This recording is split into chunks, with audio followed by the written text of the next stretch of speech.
अस्सलाम वालेकुम स्टूडेंट, आपकी टीचर फ़ौज़िया तबस्सुम कामरान इकनॉमिक्स के अगले लेक्चर के साथ आज हम चैप्टर 2 स्टार्ट करेंगे जिसका टॉपिक है ज़र।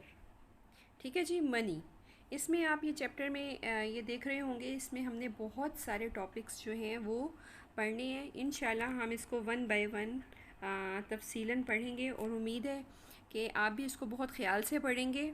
और मेरी आपसे रिक्वेस्ट है स्टूडेंट कि जो टर्मिनोलॉजी मैं एक दफ़ा आपको समझा दूँ, काइंडली आप उसको अपने जहन में रखें, क्योंकि अगले हर चैप्टर में जितने भी हम ज़र और बैंकिंग के चैप्टर पढ़ेंगे उनमें बार बार ये टर्म्स यूज़ होंगी।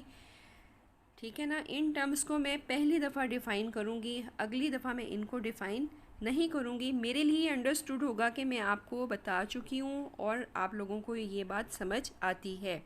क्योंकि अगर मैं बार बार एक चीज़ को ही डिफ़ाइन करती रहूँगी तो फिर हम अपने असल टॉपिक से बार बार हटते रहेंगे। तो मेहरबानी कीजिएगा, इसको अच्छे तरीके से आपने रीड करना है, इसको समझ लेना है, उसके बाद इसे याद करना है। चलिए आए अब हम अपना टॉपिक शुरू करते हैं।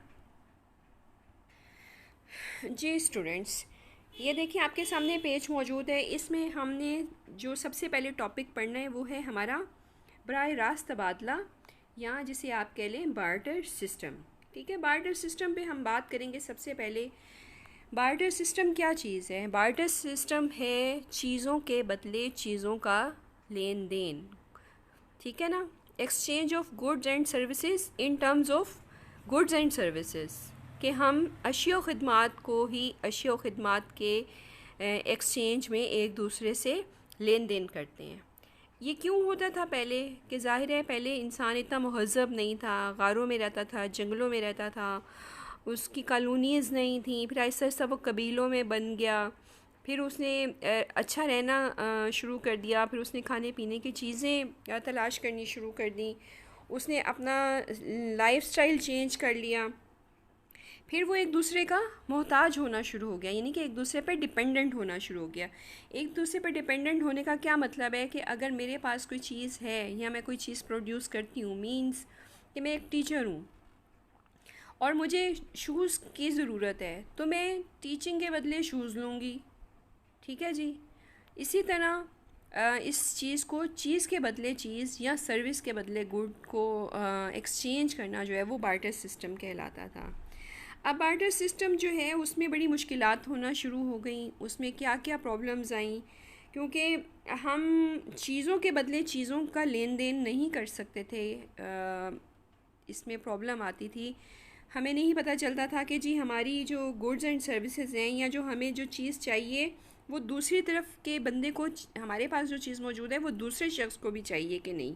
यानी कि लैक ऑफ डबल को इंसिडेंस ऑफ सर्टन वांट्स होता था, ज़रूरत की अशिया की दो तरफ़ा अदम मुताबिकत। अब दो तरफ़ा अदम अदम मुताबिकत का क्या मतलब है?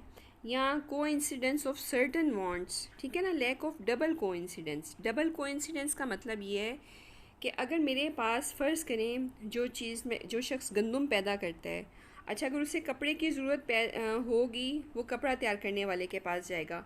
कपड़े वाला कहेगा कि मुझे तो गंदम नहीं चाहिए, तुम मुझे गंदम दे रहे हो और मेरे से कपड़ा मांग रहे हो, मेरे पास तो पहले बहुत सी गंदम है, मैं तुम्हें ना कपड़ा नहीं दे सकता। ठीक है ना।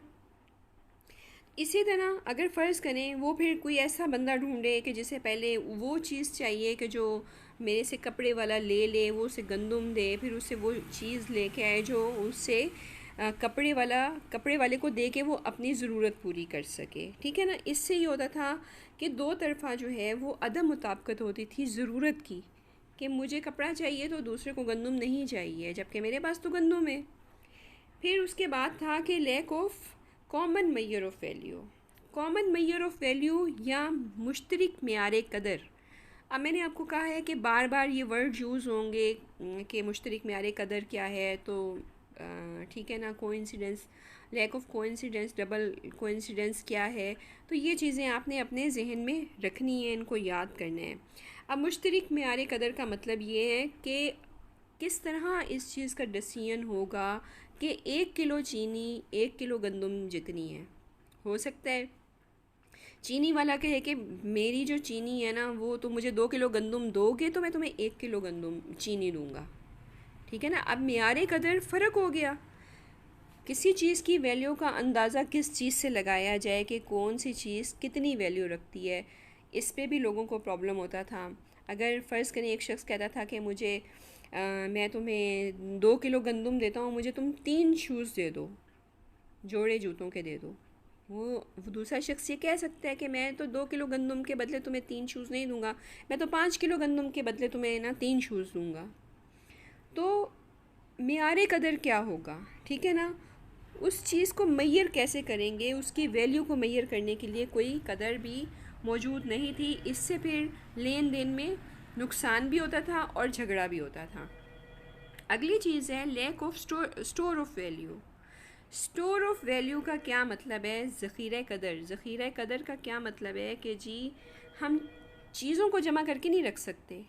पैसों को तो हम जमा करके रख सकते हैं, दौलत हमने जमा करके रख ली, लेकिन आप ये बताएं कि आप एक गंदम को क्या 30 साल जमा करके रख सकते हैं? आप उसको 30 साल जमा करके नहीं रख सकते, उसे कीड़ा लग जाएगा, ख़राब हो जाएगी। इसी तरह आप किसी कपड़े को भी ऐसे नहीं रख सकते इतनी देर, आप जूतों को भी ऐसे नहीं रख सकते, आप अपने जानवर भी ज़िंदा नहीं रख सकते इतनी देर, ठीक है ना। तो उन्हें हर सूरत में आपको कंज्यूम करना ही पड़ता है, आप उसको स्टोर नहीं कर सकते बहुत सी चीज़ों को।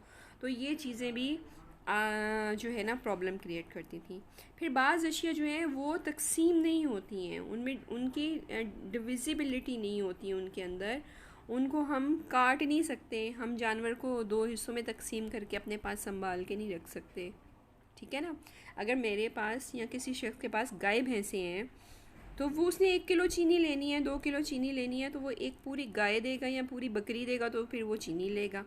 वो ये नहीं कर सकता उसका गोश्त टोटे करके और उसको दे और उसे कहे जी मुझे दे दो, ठीक है ना। इससे तो उसकी चीज़ें ज़ाया हो जाएंगी, उसकी जो भी उस वक़्त उसके पास वेल्थ मौजूद है वो ज़ाया हो जाएगी। तो फिर इस तरह भी चीज़ें तकसीम नहीं होती थी जब, तो बड़ी प्रॉब्लम्स होती थी।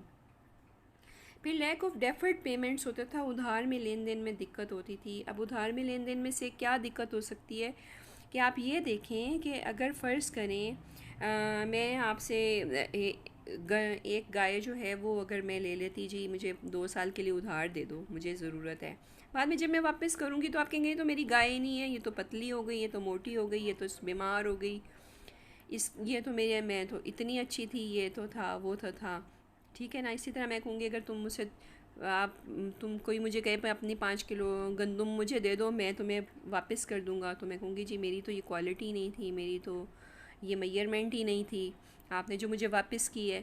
तो उधार आपस में लेन देन में काफ़ी प्रॉब्लम होती थी। फिर दौलत की नकल पजीरी, दौलत कैसे जी नकल पजीरी होती है, ठीक है। Difficulties in mobility of goods and wealth. अब ये किस तरह एक जगह से दूसरी जगह, देखिए आपके पास अगर रुपए पैसे हैं, आपके पास क्रेडिट कार्ड है, आप उसे जेब में डालते हैं और लेके चल पड़ते हैं, लेकिन आप अपनी 40-50 किलो गंदम, 2-4 भैंसें और 1-2 गायें या 40 कपड़े के थान उठा के आप सफ़र नहीं कर सकते थे। एक जगह से दूसरी जगह उनको लेके जाना इतना इजी नहीं होता था, ठीक है जी। तो गुड्स एंड सर्विसेज में ये भी प्रॉब्लम थी, बार्टर सिस्टम का एक ये बहुत बड़ा मसला था। फिर खिदमात के मुआवज़ों की अदायगी में भी दिक्कत होती थी। किस तरह के आपने देखा होगा, difficulties in the payment of services. अगर किसी से कोई बंदा काम लेता है या किसी को हायर करता था तो जाहिर है पैसे तो होते नहीं थे। मिसाल के तौर पर अभी भी आपने ये देखा होगा कि ये सिस्टम गांव में चलता है, ज़िम्मेदार जो हैं वो क्या करते हैं, अपने मज़ारों से काम कराते हैं, लो जाओ जी 5 बोरी गंदम की ले जाओ, पैसे ना दिए, ठीक है ना। तो ये सिस्टम कहीं कहीं अभी भी इस्तेमाल होता है लेन देन का, लेकिन ये उस तरह इस्तेमाल नहीं होता जिस तरह के जब पैसों की अदम मौजूदगी में, ज़र की जो मौजूदा सूरत है वो जब मौजूद नहीं थी, तो उस सूरत में जो खिदमात के मुआवज़ों की अदायगी है वो भी गुड्स और सर्विसेज से की जाती थी, जो कि मुश्किल हो जाती थी। इसी तरह फिर सरकारी अदायगियाँ भी और वसूलियाँ भी, आपने देखा होगा कि जी, आपने पढ़ा भी होगा कि जी फ़लाँ सहाबी ने अपने घर का सामान दे दिया। अब आप ये देखें कि इसमें या ज़कात में 5 बकरे दे दिए या ज़कात में जी रस्सियाँ दे दी। आप देखें क्योंकि उस ज़माने में ज़र ही ऐसा होता था, चीज़ों को ही ज़र कहा जाता था, क्योंकि चीज़ों की ही मदद से हम चीज़ें ख़रीदते थे। तो उस सूरत में सरकारी वसूलियाँ और अदायगियाँ भी इसी सूरत में होती थी कि जी इसको माहाना जो है वो इतने गंदम दी जाए, इतने चीनी दी जाए, इतना तेल दिया जाए, ये बाग दिया जाए, बाग के फल दे दिए जाएं, ठीक है ना। तो इस सूरत में सरकारी लोगों को भी चीज़ें लेने और देने में मुश्किलात पैदा होती थी। तो सिर्फ मुश्किलात इसमें नहीं होती थी, फिर वही बात आ जाती है कि फिर जब दो तरफ़ा अदम मुताबिकत हो, ना कोई मुश्तरक म्यार कदर हो, ठीक है ना, फिर चीज़ें तकसीम पजीर नहीं हो सकती, ज़िया पजीर अशिया होती हैं। ज़िया पजीर का मतलब है ख़राब होने वाली अशिया होती हैं, जिसकी वजह से हम चीज़ों को संभाल के इस्तेमाल नहीं कर सकते या संभाल के नहीं रख सकते, बहुत देर तक दौलत हमारे पास नहीं रह सकती थी। तो ये सब चीज़ें जो हैं हमारे लिए किस चीज़ की तरफ वो हमें लेके गई कि हम जो हैं वो चीज़ों को कोई ऐसी चीज़ हमारे पास होनी चाहिए जिसे हम ज़र कहें और वो इन सब प्रॉब्लम्स का एक हल हो। वो वाला जो टॉपिक है फिर हम इंशाल्लाह कल पढ़ेंगे। आज जो है आपने इन चीज़ों को अच्छी तरह याद कर लेना है बेहतरीन तरीके से। तो कल जो हमारा टॉपिक होगा वो ज़र का इर्तिका होगा इंशाल्लाह, फिर वो हम कल पढ़ेंगे। ठीक है बच्चों।